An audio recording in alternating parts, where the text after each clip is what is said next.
முதல்ல பொறுப்பு துறப்பு ஒன்று கொடுத்துட்றேன். இதில் என்னுடைய சொந்த கருத்து எதுவுமே கிடையாது. முழுக்க முழுக்க நான் கூகுளில் இருந்து தேடி எடுத்த தகவல்கள் மட்டும்தான் இதில். அந்த காலத்தில் நம்ம படிக்கும்போது ஆரியர்கள் படையெடுத்து வந்தாங்க இந்தியாவுக்குள்ள அப்படின்னு ஒரு கதை சொல்லியிருப்பானுங்க. ஆனால் அதற்கு எந்த ஒரு சாத்தியமும் கிடையாது. அதுக்கு என்ன காரணம்னாக்கா, ஜியாகிரபிக்கலாக அவனுங்க குதிரை வச்சிருந்திருக்க வாய்ப்பு கிடையாது ஒன்று. ரெண்டாவது, குதிரை அவனுங்களுடைய பயன்பாட்டுக்கு வராது, உதவாது. பசுமாடு, மாடு, ஆடு இது மட்டும்தான் அவனுங்களுக்கு உதவும். மேலும் ஆரியர்கள் படையெடுத்து வந்தாங்க அப்படிங்கிறதே அவங்களுடைய சனாதன கருத்துக்கு பொருத்தம் இல்லாதது. ஏன்னா படையெடுக்கிறது, போர் புரியுது இதெல்லாம் சத்திரியனுடைய வேலை, அது பிராமணனோட வேலை கிடையாது. இது அவங்க சொல்றபடி, நம்ம சொல்லலை. 70களில் நாம் படிக்கும் போதே அவனுக்கு சொன்ன கருத்தையே அவனுக்கு சொதப்பி இருக்கானுங்கிறத பாருங்க. ஏன்னா அந்த காலத்தில் பள்ளி பாட புத்தகங்கள் தயாரிக்கிற பொறுப்பு அவங்க கையில் தான் இருந்தது நாம் படிக்கிற காலத்தில் 70களில். ஸோ அவங்க என்ன கதை சொன்னாங்களோ அதை தான் நம்ம படித்தோம். சரி, அவனுங்க வரும்போது அப்போ எப்படி இருந்திருப்பானுங்க அப்படின்றது வேணும் இல்லையா? அதுக்கும் கூகுளில் சில ஃபோட்டோக்கள் இருக்குது, இமேஜஸ் இருக்குது.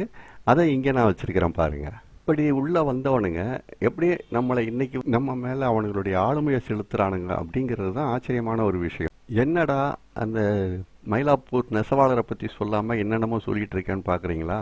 சில வரலாறுகளை கொஞ்சம் தெரிஞ்சுக்கிட்டோம்னாக்கா நம்ம மயிலாப்பூர் நெசவாளர் யார், என்ன சூழ்நிலை, என்ன சொல்லியிருக்காரு அப்படிங்கிறத பார்க்கலாம். தமிழ் அப்படின்னாலே இந்த ஆரியர்களுக்கு ஒரு தனிப்பட்ட ஒரு வெறுப்புணர்வு ஒன்று இருக்கும். அதற்கு என்ன காரணம்னாக்கா, பெருசாக எந்த ஒரு ஆராய்ச்சியும் தேவையில்லை. தமிழ் இலக்கியங்களே ஆரியருடைய உள்நுழைவு, அதாவது நிறைய ஆதாரங்கள் நம்ம இலக்கியங்களில் இருக்குது. ஆரியர்கள் இந்த மண்ணுக்குள் நுழைந்தது எத்தனை ஆண்டுகளுக்கு முன்னதாக இருக்கும் அப்படிங்கிறது நம்ம தெளிவாக சொல்ல முடியாது. ஆனால் அவர்களுக்கு எதிரான கருத்துகள், அவர்களுடைய சனாதன கருத்துகளுக்கு எதிரான கருத்துகள் இலக்கியங்களில் ஆரம்ப காலத்திலிருந்தே இருக்குது. நம்மளுக்கு ஆரம்பத்திலிருந்து கிடைக்கிறது திருமூலருடைய பாடல்லேருந்து கிடைக்குது. இதில் நான் டீட்டெயிலாக உள்ளே நுழைஞ்சி சொல்லிட்டு இருந்தேன்னா இது வீடியோ ரொம்ப பெருசாகிடும், அது வேறு மாதிரியாக போயிடும். நான் சில கருத்துக்களை மட்டும் சொல்கிறேன். அவர் திருமூலர் என்ன சொன்னார்? ஒன்றே குலம் ஒருவனே தேவன்னாரு. இன்னொன்று என்ன சொன்னார்? நாதன் உள்ளிருக்கையில், அதாவது இறைவன்கிறவன் நமக்குள்ளே தான் இருக்கிறான் அப்படிங்கிறாரு. முன்ன ஒரு விஷயம் சூப்பராக ஒன்று சொல்கிறாரு.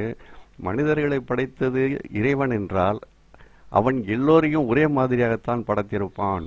அதில் பல பாகுபாடுகளும் ஏற்றத்தாழ்வுகளும் நிச்சயம் வைத்திருக்க மாட்டான். இது திருமூலர் சொல்கிற கருத்து. திருமூலருடைய காலம் என்ன எது அப்படிங்கிறது தெளிவாக வரலாற்றிலேருந்து கண்டுபிடிக்க முடியலை. இருந்தாலும் ஒரு 3000 ஆண்டுகள் இருக்கலாம் அப்படிங்கிறாங்க. ஸோ 3000 ஆண்டுனாக்கா ஆரியர்களுடைய உள்நுழைவுங்கிறது அந்த 3000க்கு முன்னாலே இருந்திருக்கு. அதனுடைய தாக்கமும் இருந்திருக்கு. அவர்களுடைய சனாதன கொள்கை மக்களை பெருமளவை பாதிச்சிருக்கு. அதனால தான் திருமூலர் இப்படியான கருத்துக்களை எழுதுறாரு. இன்னும் நிறைய சொல்லியிருக்காரு, நான் சுருக்கமாக உங்களுக்கு சொல்லியிருக்கேன். இன்னொரு முக்கியமான விஷயம், மேலே இருக்கிற இமேஜை பாருங்க. ஆரியர்கள் உள்ள நுழையும் போது வடநாட்டிலிருந்து நேரம் உள்ள நுழைஞ்சு வர்றாங்க. ஆனால் நம்ம திராவிட எல்லையை தாண்டவே இல்லை, நெருங்கவும் இல்லை. அதுக்கு முன்னாடியே அவங்களுடைய வரவு உள்ளே நின்று போகுது.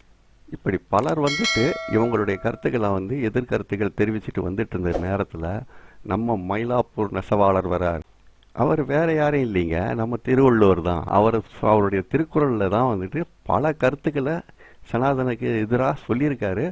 ஆனால் அதை நேரடியாக சொல்லாமல், காலகட்டம், அந்த சூழ்நிலை, நெருக்கடிகள் இதெல்லாம் அப்பவும் இருந்திருக்குது இவங்களால். ஸோ அதனால் அவர் கொஞ்சம் மறைமுகமாகவே தான் பேசியிருக்காரு. திருக்குறளுடைய 28வது அதிகாரத்தை மட்டும் நான் இப்போ முதல்ல எடுத்துக்கிறேன். அதில் ஒரு 4 திருக்குறளை மட்டும் இப்போ நான் உங்களுக்கு சொல்கிறேன். 273வது திருக்குறள், வலியில் நிலைமையான் வன்முருவம் பெற்றும் அப்படின்னு துவங்குற ஒரு திருக்குறள். இந்த திருக்குறளை நான் மேலே விஷுவலாகவும் கொடுத்து அதுக்கு பல அறிஞர்கள் தந்த பொழிப்புரை, அதாவது அதனுடைய பொருள், அதையும் நான் உங்களுக்கு மேலே கொடுத்துருக்குறேன். பாருங்கள். அதன்படி என்ன சொல்கிறாங்கனாக்கா, மனதில் வலிமை இல்லாதவன் தன்னை பெரிய தவக்குளத்தில் காமிச்சிக்கிட்டாலும் ஒரு புலி தன் மீது பசுத்தோலை போர்த்திக்கிட்டு உங்களை ஏமாத்துறதுக்கு சமமானது அப்படின்னு சொல்கிறாரு. இதில் கவனிக்க வேண்டியது என்னன்னாக்கா, தவக்கோலம் அப்படிங்கிறது தமிழனுக்கோ அல்லது திராவிடனுக்கோ உரிய ஒரு விஷயம் கிடையாது. இது அவங்களுக்கே உரியது. அடுத்தது 273வது திருக்குறள். இது தவம் மறைத்து அல்லவை செய்தேல். இது நம்ம ஊர் கொளுத்த சாமியார்களுக்கான ஒரு திருக்குறள். இது மாதிரி நிறைய சாமியார்கள் நம்ம ஊரில் இருக்காங்க.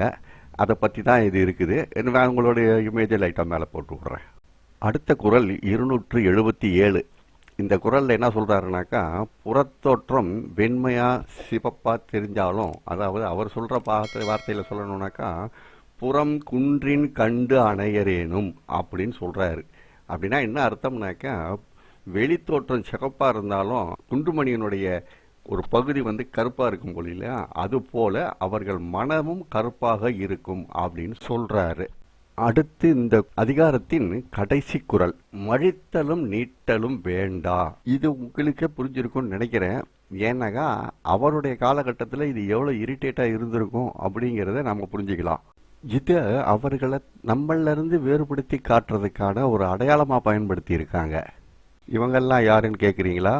இந்த சனாதனத்திலிருந்து இந்த மக்களை மீட்டெடுக்க போராடி காலங்கடந்த பல மக்கள், பல பெருந்தலைவர்கள். இவர்களுடைய போராட்டம் இன்று வேற தலைமுறையோட தொடர்ந்து நடந்துகிட்டு தான் இருக்குது. இன்னொரு முக்கியமான விஷயம், நம்ம வள்ளுவரோட முதல் குறளே அகர முதல எழுத்தெல்லாம் ஆதி பகவன் அப்படின்னு வரும். அந்த ஆதி பகவன் யாரு அப்படின்னாக்கா, சிலர் சொல்றாங்க அந்த காலத்தில் சைவமும் சமணமும் தான் இருந்தது. சமணத்தின் மூத்த குருன்னு சொல்லலாம். அவரை ஆதி பகவன் அப்படின்னு சொல்லுவாங்க அப்படின்றாங்க. அப்படி அந்த மூத்த குரு ஒருத்தரை ஃபாலோ பண்ணுறாரு, ஒரு கான்செப்டை ஃபாலோ பண்ணுறாருனாக்கா, அதுக்கு முந்தின பொருள் ஒன்று இருந்திருக்கும் தானே.